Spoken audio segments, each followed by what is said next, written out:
இந்த கொசு தொல்லை தாங்க முடியலப்பா அப்படின்ற மாதிரி தான் இருக்குது. இப்போ எங்கே போனாலுமே கொசு அதிகமாக இருக்கும்.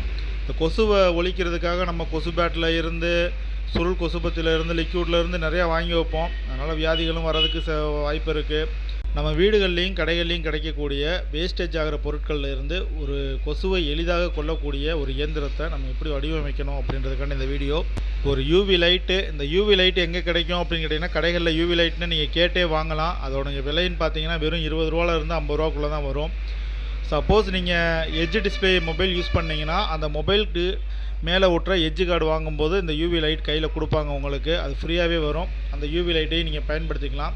அதுக்கப்புறம் பார்த்தீங்கன்னா, கம்ப்யூட்டரில் டேமேஜ் ஆகக்கூடிய வேஸ்டேஜ் பொருட்களில் உள்ளே இருக்க ஃபேனு. இந்த ஃபேன் இதில் மட்டும் இல்லை, எலக்ட்ரிக் கரண்ட் அடுப்பில் இருந்து வேறு எலக்ட்ரானிக் பொருட்கள்லாம் நிறைய அந்த மாதிரியான ஃபேன்கள் இருக்கும். 12 வோல்ட்டில் ஓடும், இல்லாட்டி 6 வோல்ட்டில் ஓடும்.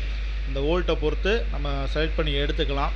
அதுக்கப்புறம் பார்த்தீங்கன்னா, ஒரு கனெக்டர், ஒரு டைப் சியோ இல்லை விஎட் கனெக்டரோ, நம்ம மொபைலில் இருந்து கேபிளை மாட்டுற மாதிரி ஒரு கனெக்டர். அதுக்கப்புறம் பார்த்தீங்கன்னா, ஒரு கடைகளில் இந்த பூமர் இதெல்லாம் போட்டு வைப்பாங்கள்ல, அந்த மாதிரியான ஒரு டப்பா. இந்த ஐட்டம் மட்டும் இருந்தால் போதும். நீங்கள் சால்ட்ரிங் மட்டும்தான் பண்ண போகிறீங்க. மற்றபடி இதுக்காக வேறு எந்த ரிஸ்க்கும் கிடையாது. ரொம்ப சிம்பிளாக எளிமையாக ஒரு கொசுவை அழிக்கும் இயந்திரத்தை கண்டுபிடிச்சிடலாம். அது எப்படின்றத நீங்கள் பார்த்துக்குங்க, பார்த்துக்கிட்டே செஞ்சுக்கோங்க. உங்களுக்கு ஈஸியாக இருந்தாலோ, இதனால் பயன் இருந்தாலோ கமெண்ட் பண்ணுங்கள். இதில் எதுவும் தவறு இருக்க மாதிரி இருந்துச்சுன்னா கேளுங்க.